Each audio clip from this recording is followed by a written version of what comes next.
Hello Dumaguete and Negros Oriental.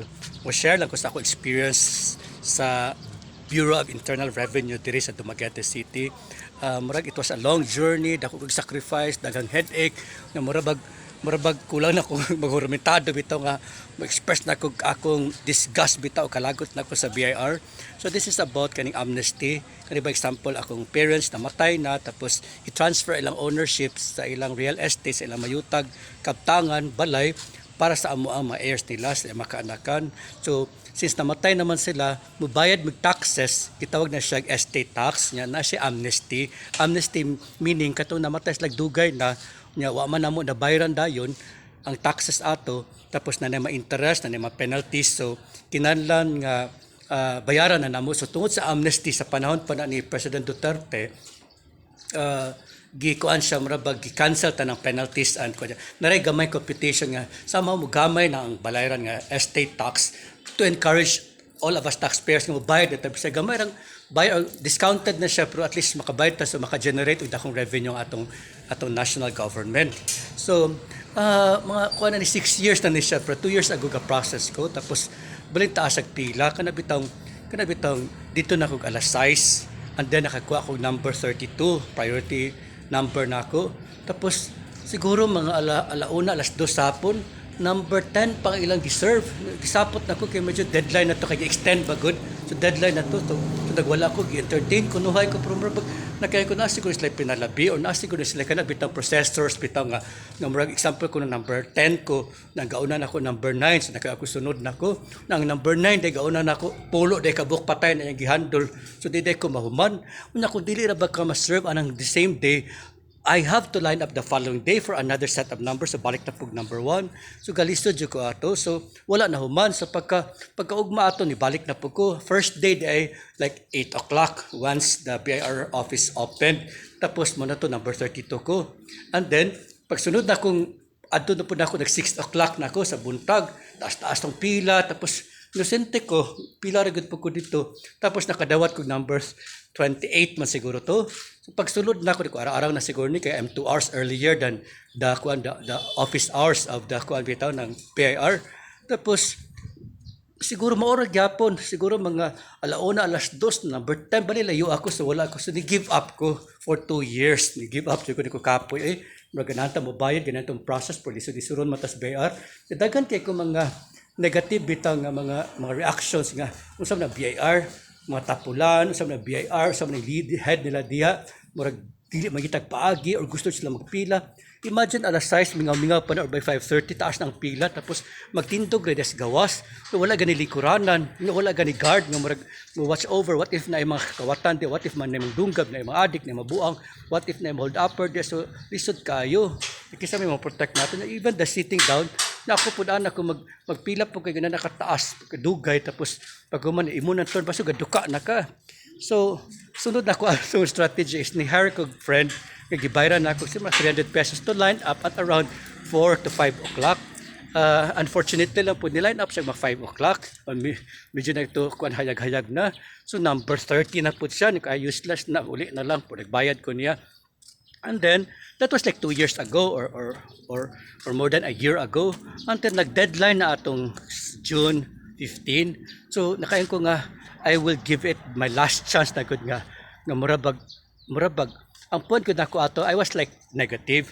Mulain up jud alas 3 ta kadlawon, bahala na kay. Kung nauna ko sa una mo, line up ko alas 3 kadlawon, tapos pag abot og 8 o'clock, so that would be 5 hours. Man tag entertain din ko, so basog lunchtime pa ko. So kung 3 o'clock ko, so 9 o'clock ko nga naghulat, basog gaduka na ko ano, basog nakuyapan ako ano niya.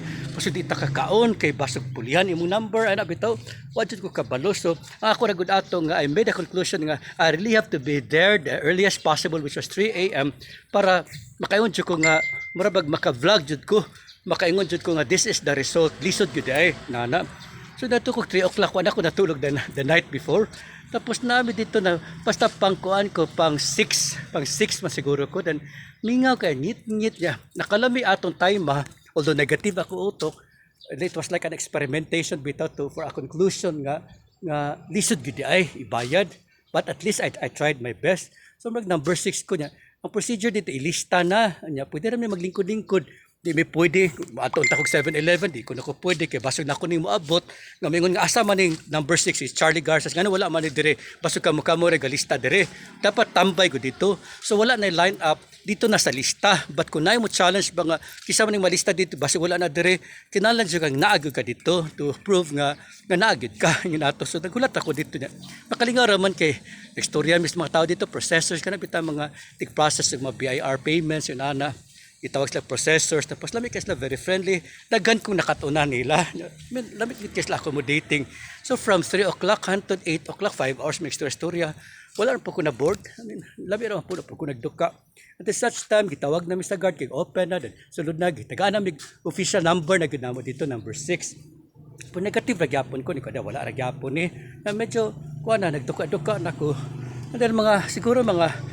tagad kog number tapos mura pag positive man ako feeling dito nga entertain siguro ko until such time nga nagsagit nga amnesty ni ko nga ninuol ko nga ma'am teka natagad na kog number ma'am so, amnesty man siguro ni ako ang number so is it not amnesty siya dili pa na sir kay ang amnesty sir deadline la karong 3 days na lang ato ka sa taas siya akong gidala dito at pila ko na negative na gyapon ko, di ko taas-taas naman siguro, mga 12 may kabuk dito, di ko at least na-acknowledge man ko niya, ang gisultian to mga BIR people dito nga, kuha siya, kaya naitabo din, kato din kauban ako dito, the preceding day, the day before pa na ito sa nipila, and then wala na entertain nila, so gipabalik pagkaugma, nagisagol ko nila, so kay tungod lagi kaningon lagi ko nga 3 o'clock so ko mga ni-line up so siguro naluoy sila then they consider me especially nga kuan nga hapit ng deadline sa amnesty palandong ko and then kuan ang kulat-ulat ko dito nako adugay kani hulat mananapod ni kay baso kani nag-una na ako pero 20 ka magpatay ipagkuan ani hana ba and then such time siguro mga 10 o 10:30 entertain ako inapukuan naman mo na pud ni nang tanaw na pud ako mga documents daghanan pud masayo pabaliko na pud ko patuon na pud ko dito wala ra gyapon ni kabalo ka na isla gaman pangutana de siya okay ra ni sir badala ra day ni tapos sa pato din na siya kinalipasiro sa sige ana ra ko nya nagstorya pa jud ko kay kulit man kay ko I would really always take advantage bit if I could kaning things bit nga I could learn from mo interview ko ma-inquire ko very accommodating sa mga CPA sa daghan sila mga 12 to 15 siguro sa entertain namo nya ubay-ubay pud sakto ra ganya relax very accommodating sila very kada bitang wala garage wala simangot very smiling lami kay dito nya pwede ko mulingkod diri sige ra lingkod lang sir dan pwede ko kinala ko stapler o na diri sir na shoot kay sila dan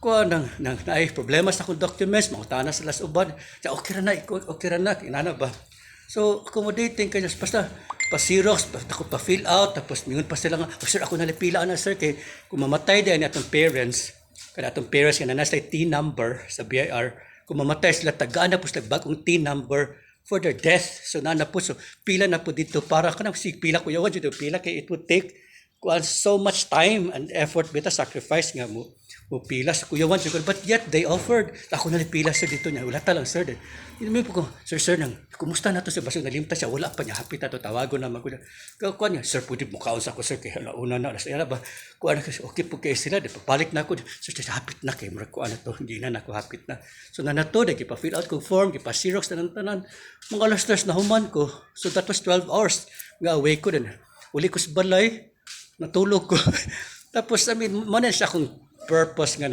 nag-share ko ani nga video to tell you all listeners nga okay ang atong BIR diri sa Dumaguete. I don't know what happened 2 years ago or even more than 2 years ago. I don't know kung nag-change bag leadership, nag-change bag system na by managers la diya nga murag mas kuan siya mas troubleshooter bitaw kanang mas mo set og mga rules para to facilitate to make things easier.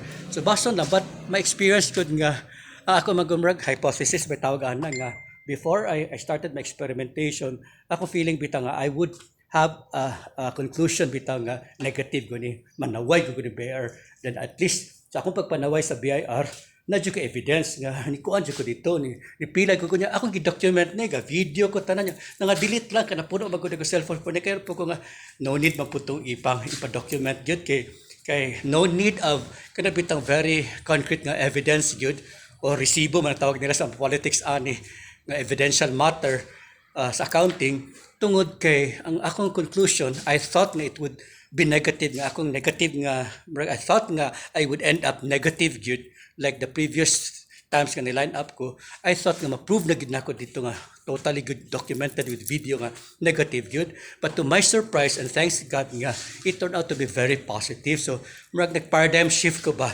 ako nahuna nga negative ni tapos na-surprise ko nga positive day kayo. So ato mas BR, friendly kay sila dito na congratulations BR, thank you for serving us that well these current times. I hope to see you all again and then I hope to even see more smiling and accommodating faces kay kami mga taxpayers. I mean lisod ang kwarta karon